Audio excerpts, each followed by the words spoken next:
Good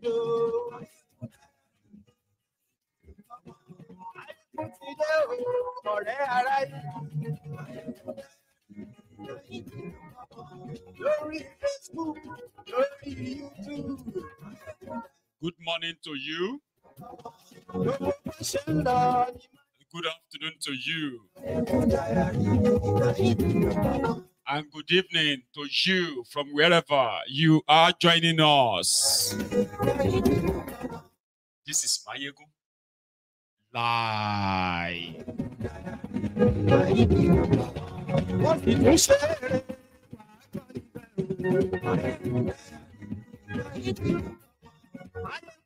Thank you very much for joining me as you are tuning into the program this night.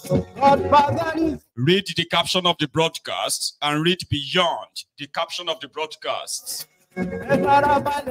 Read the description, share it, invite your friends, invite your not so friendly friends, and tell all of them that we pay Mayegun today.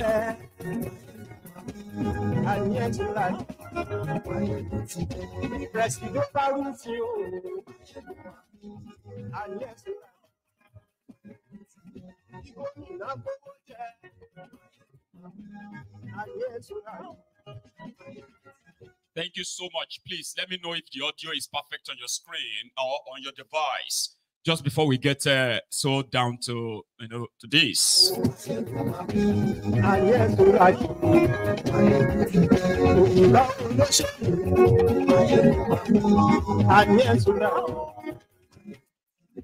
As they threatened, they actually tried it.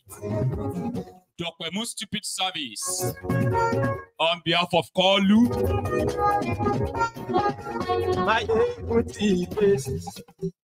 Motide. Thank you so much once again for joining me. This is your guy, Mayegun. So good morning to you once again. Good afternoon to you. And good evening to you from wherever you are tuning in and joining us this moment. It is Mayegun Live. And we are starting tonight with what could have been a different evening, if not the fact that this Dr. Stupid service decided to cut short what we thought they would do the moment they sight or set their eyes on Sowore. So this morning in Lagos, I mean, it was yesterday. Was it not yesterday that we were sort of, 2 nights ago, we were talking about the plot of Dr. Stupid service in planning to arrest Omoyele Sowore when they put him on their watch list. I personally felt like Sowore should just stay off from that contraption. But we also added that Sowore that we all know probably will never be intimidated by these guys. I kind of, wasn't expecting that to be this quick. So Sowore arrived in Nigeria this morning. Upon his arrival, the Nigerian immigration or custom or whatever, they pounced on him while his supporters were waiting outside the airport. I think they were aware that he was going to land in Nigeria today. So they were mobilized themselves, picketed the airport entrance, waiting for his arrival until Sowore tweeted that he has been arrested by the agent of Tifnumbu, who demanded for his passport. The other was that Sowore must be led straight. Immediately he lands in Nigeria, he must be moved straight to Abuja, and he was never to be seen again, maybe for a long time. I don't know what changed. So this morning, when it was held, and he told the rest of us, a lot of people started moving to the airport. And the drama at the airport in Lagos today, I wouldn't say that is why they let him go. No. But somehow that could be part of it. That is where we are going to start this evening. Also, when I woke up this morning, an information landed on my lap as usual. It was about the scheme and scam called the Dangote Refinery, including the collaboration of the evil people called the NNPCL. People that sold NNPC to themselves, but yet they are still holding on to the Nigerian crude oil sale and money, which they never remitted anyway, up to this moment. So they said that the scam of a Dangote Refinery to scam Nigerians was perfected a while ago when they created an artificial scarcity of the petroleum product across Nigeria. Nigerians have been, oh God, man, they have been suffering looking for petroleum products, that so many of them have actually left their cars at home, not driving their cars anymore, because, I mean, it's pretty much unsustainable. All of these were artificial scarcity in preparation for the grand scheme. In fact, it was presented that these cries of a Dangote, as well as what looked like a sabotage from the NNPC scribe and the rest of them, could actually be part of the grand plots to lead all of you to what is happening, or what is currently happening in Nigeria today. The highest fuel price in Nigeria history, the worst fuel scarcity in Nigeria history. Everything is making sense now. So we are going to touch that. But let's go to the airport this morning when the Dokwemu Stupid Service, DSS, decided to carry out their threats of arresting Omoyele Sowore. And for what? Sowore is calling for a protest in October. The one that is pretty much different from what he experienced in August. That 10 days protest you witnessed in August is going to be a child's play to what to expect in October. And that of October is indefinite. From the 1st of October to God knows when. Now that the sales subsidy is gone, as well as the importation of fuel is probably ended because of Dangote availability, is what they said they are fixed. What about affordability? So, Sowore in Lagos this morning and his supporters who knew what was waiting for him in Nigeria, this happened. I will say this video, if we have like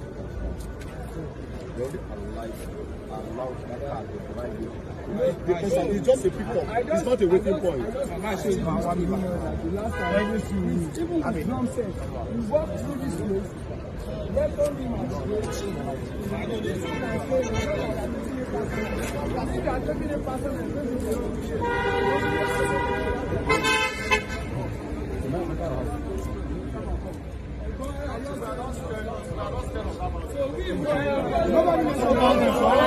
Sorry.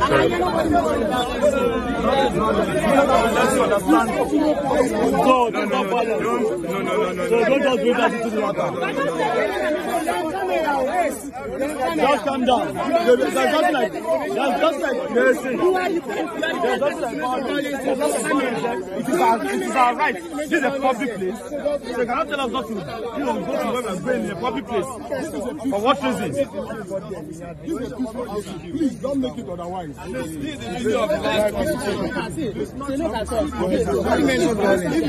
Who mentioned violence there? That you are taking this up from there.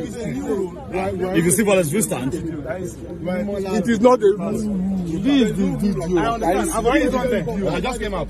I drove in. I came out. Nobody's going to stop you. I drove in after. Ask the lady there. But the fact remains that this is the video. This is the last time I did this. This is the last time.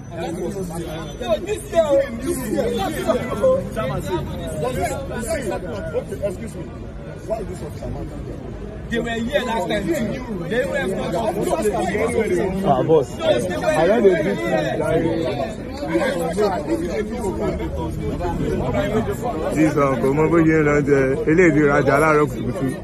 you don't buy the way your master say no he said to you.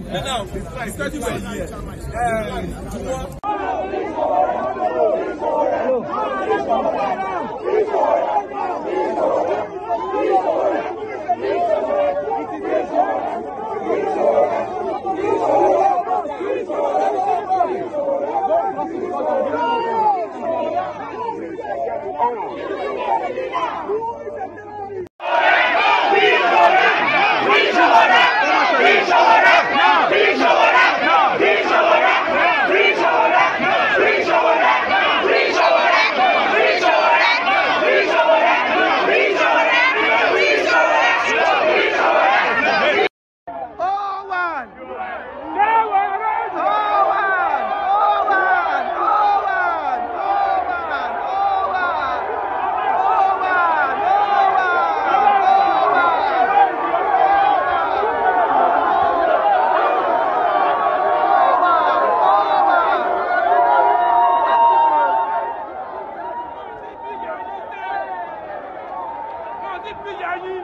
know it.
That was exactly what it felt like. I mean, it felt like in that place, right?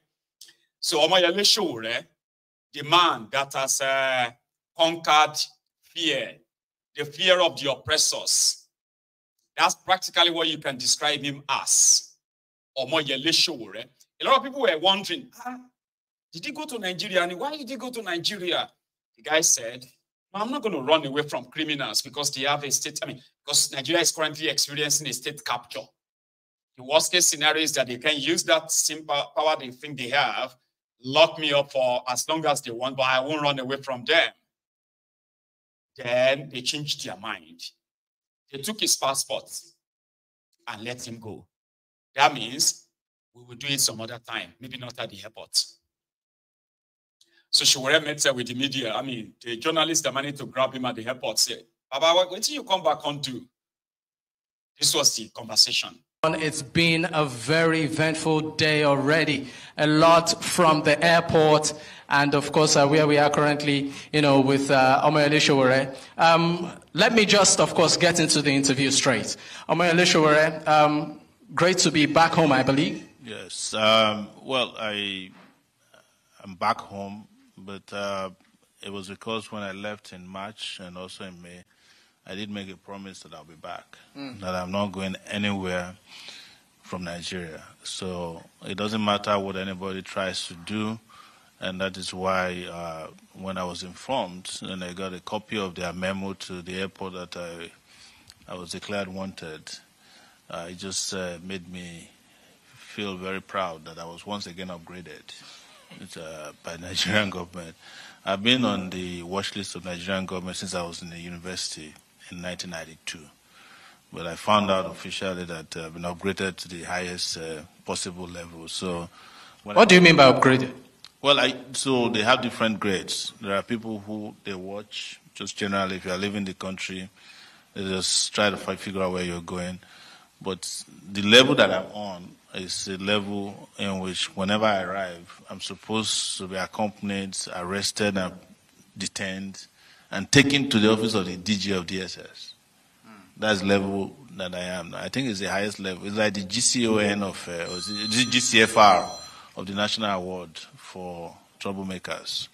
So what happened this morning? Because we saw all of the drama that unfolded at the airport.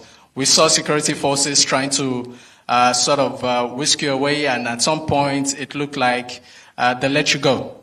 Yes, when I arrived, they seized my passport. The immigration guy seized my passport when I presented my passport for processing. And then after standing around for a while, I asked them, what's the problem? They said there is some notation on my passport that that needs clarification from Abuja. And I said, who is that? Who put the... Of course I knew. And they said they're going to they started making all kinds of calls. And then they asked me to sit down at the place. I sat down beside them. After a while, I went back to them and asked, what's going on? And it's been like 30 minutes at this point. And they said they're still waiting for Abuja to clarify. Then they took me to their office where I was briefly detained. And then I tweeted before going into that office, and some 10 minutes later they came and said, oh, it's just been resolved. You can go. So I went to try and get my bag. Of course, one of my bag was missing. I hope it's not the DSS that stole it. But you said one of your bag was missing. Yes. Is it still missing, or have you? Missing, but I've incidentally with the airline to look for it, because the tracking on my phone from the airline shows that the bag arrived. So, but like I said, I don't want to. I hope they didn't try. So the drama outside the airport, as well as the furore that is detention at the airport generated online, possibly made them change their mind and say, you know what, we won't do it here. We'll do it some other time. Leave him. Let him go. And that was how the supposed the man under their watch list, the one they said should be arrested. Take a look at the memo again. Said, I am directed to inform you that the DSS has approved the upgrading of WLA, which is report arrival and destination by telephone immediately, which is this nonsense. It was about the moment he lands in Nigeria, he is to be led straight to the office of the DSS. A recent appointment made by Tifnumbu, where a Yoruba man is now the DSS, the Dokwemu stupid service. So they let him go. He called himself a troublemaker, somebody that they would want to keep quiet, or it can't be kept quiet other than if you either going to lock him up or even kill him. And it's like somebody who is not afraid of both. And now he's back in that contraption. His appearance on Apati's program, Arise, today, shed a bit more light. Let's go to that Arise studio with Sowore again. Treason, these bogus offenses of treason, but that is not our focus. Our focus is that we have a country to liberate and a people to save. So whatever offenses are thrown our way, it should not discourage us. It's up to the people to determine what constitutes the offense of treason. And in this situation, it is the Tinubu regime that is committing treason. And I must say to you also that in 1994, Tinubu was accused of treason. If you remember, when he was accused of bombing Ejigbo depot by Abacha. So that was why he left Nigeria on exile. But in our own case, we are not going to go on exile simply because the government is afraid of placards. Well, you were presidential candidate in 2023 on the platform of the African Action Congress. President Tinubu has now said, look, there's a government to run. Politics is over. All the things that Nigerians are experiencing, these things are inevitable. Hard choices have to be made. And the Nigerians should be ready to make sacrifices. But, you know, some of you are still acting as if the election is still on. Well, so why? We're not running an election. They never even had an election in the first place. But that's a conversation for another day. What we're saying is that the issue on ground is existential. And everybody's talking. Even the other day, I saw some elders, including the former Secretary General of the Commonwealth, who went to Tinubu and said we should bring about a new constitution, which is one of our demands, by the way. We talked about minimum wage. We talked about wastage in government. So you're asking people to tighten their belts, that they should just tarry a little. But you are there buying yourself a private jet of $150 million. You are renovating homes of your VP for $21 billion. Everybody in the Senate and everybody in the National Assembly got an SUV that cost $150,000 each. I mean, are Nigerians foolish not to understand that this is just a ruse? And that is why I coined the word, I think yesterday, that the government is no longer practicing democracy but orisacracy, which is government of rice, ruse and rice. Any problem in Nigeria, give them rice. Flood in Maiduguri, send them rice. Education problem, send them rice. People are sick, send them rice. Rice is, botanical name of rice is the Rhiza sativa. So that is where we are. And the government has become a joke. And that brings us back to the conversation about treason. You're a lawyer. I don't need to remind you of that.